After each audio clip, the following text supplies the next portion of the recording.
I think that in order to deliver value, B2B marketers really need to align the outcomes that they achieve with the revenue that is delivered back to the businesses they represent. There's always been a temptation, I think, for marketers to look at metrics around open rates, click-through rates, page impressions, things that are easily quantifiable. But where it becomes tricky is tying those metrics back to top-line revenue. And most B2B organizations, or certainly the ones I've ever dealt with, the main thing that matters is how you as a marketing function deliver on that top line. And not only that, but it ties you back to sales. So I think it's a really important way of delivering value back to the business by aligning yourself to those metrics, the top line revenue.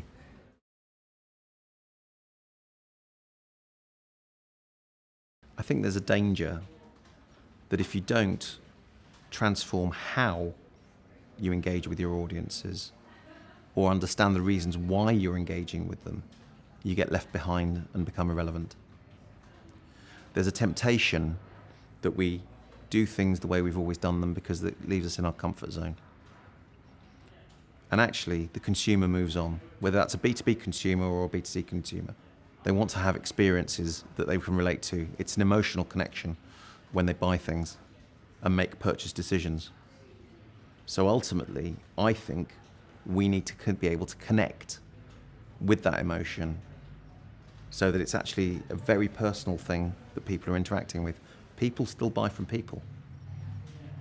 And if somebody's making a purchase decision in the multiple millions of pounds, euros, or dollars, that's something they care about, and we have to bear that in mind.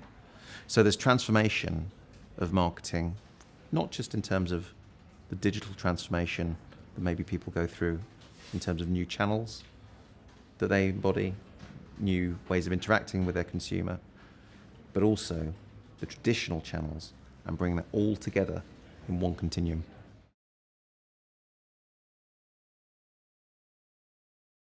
I think there's such a host of data that's out there at the moment, whether it's behavioural data, attitudinal data, or even some of the more traditional socioeconomic and geodemographic data that can all be melded together, online and offline, that really can paint these really rich portraits of the customers that we want to target.